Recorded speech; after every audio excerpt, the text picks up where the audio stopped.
I'm Anjali, and my AP problem free response question video project is on 2009 problem number 5. The problem shows a table of values and over the interval from 2 to 13 inclusive. Part A is asking to estimate f prime of 4.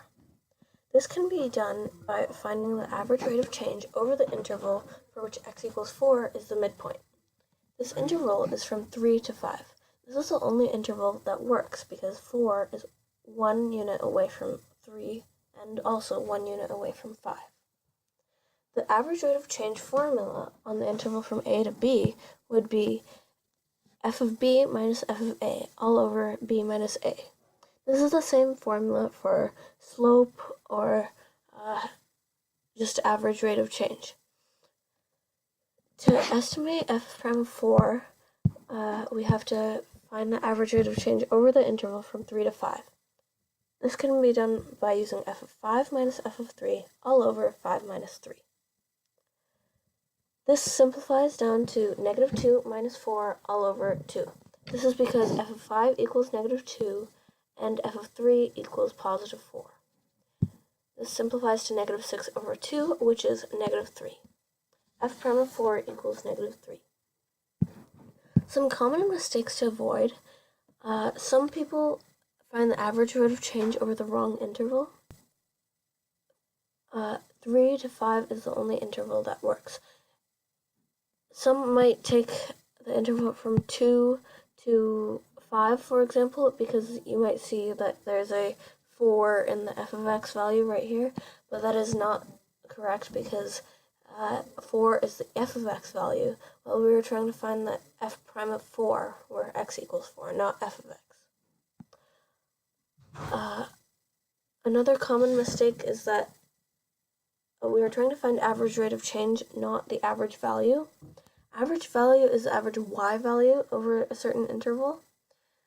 That's the formula of 1 over b minus a times the definite integral from a to b of f of x dx.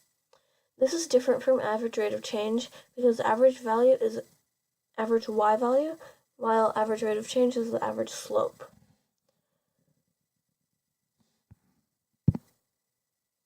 Moving on to part B.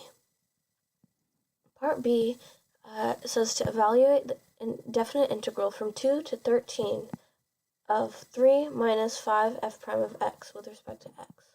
The first step is to split up the integral into two parts.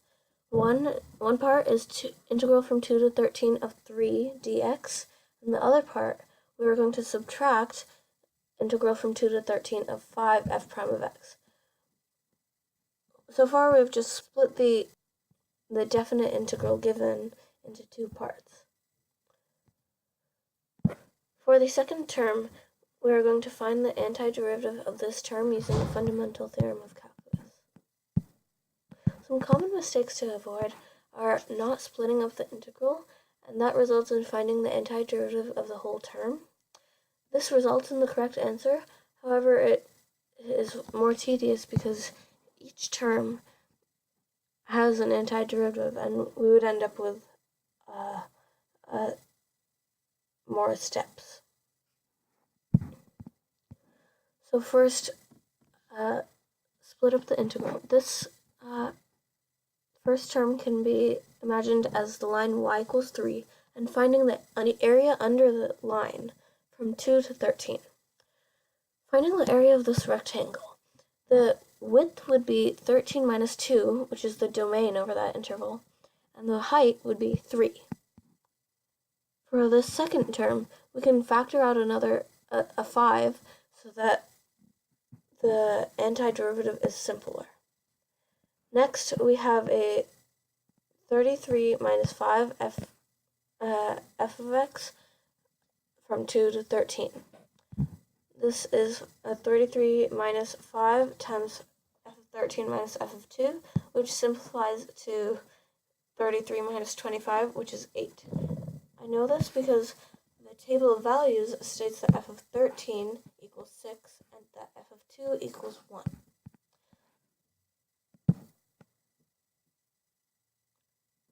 In part C, we have the integral from 2 to 13 of f of x with respect to x using left Riemann sum.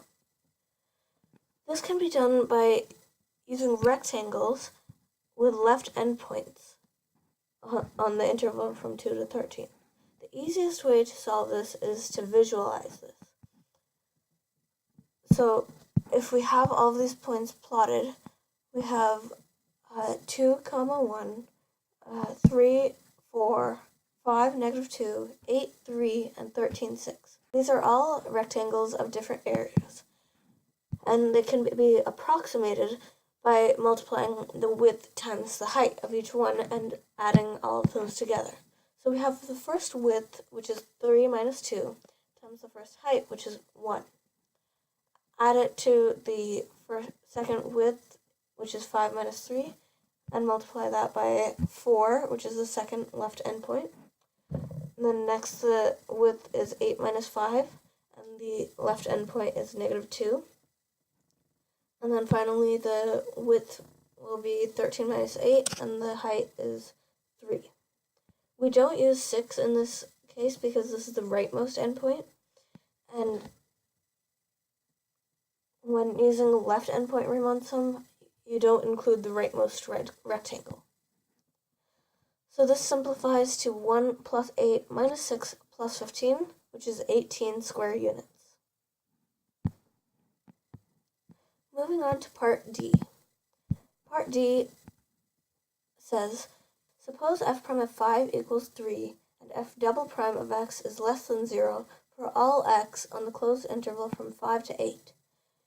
Use the line tangent to the graph of f at x equals 5 to show that f of 7 is less than or equal to 4. Use the secant line for the graph of f on 5 to 8 to show that f of 7 is greater than or equal to 4/3. The first step is to find the equation of the tangent line at x equals 5, and then use linear approximation to find L of 7.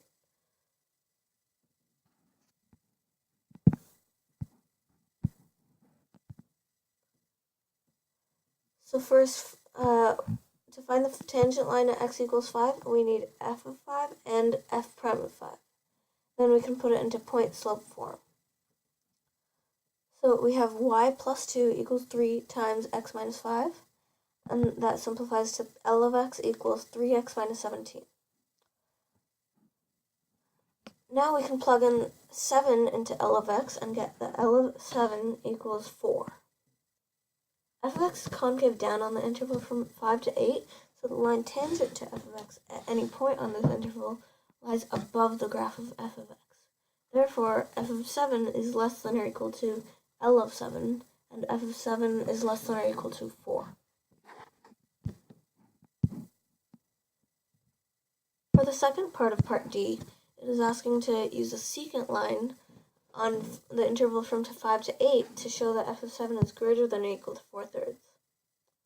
We know that f of x is concave down on the interval from 5 to 8, so the line secant to f of x on this interval lies below the graph of f of x. Therefore, f of 7 is greater than or equal to y of 7, and f of 7 is greater than or equal to 4/3 because y of 7 equals 4/3.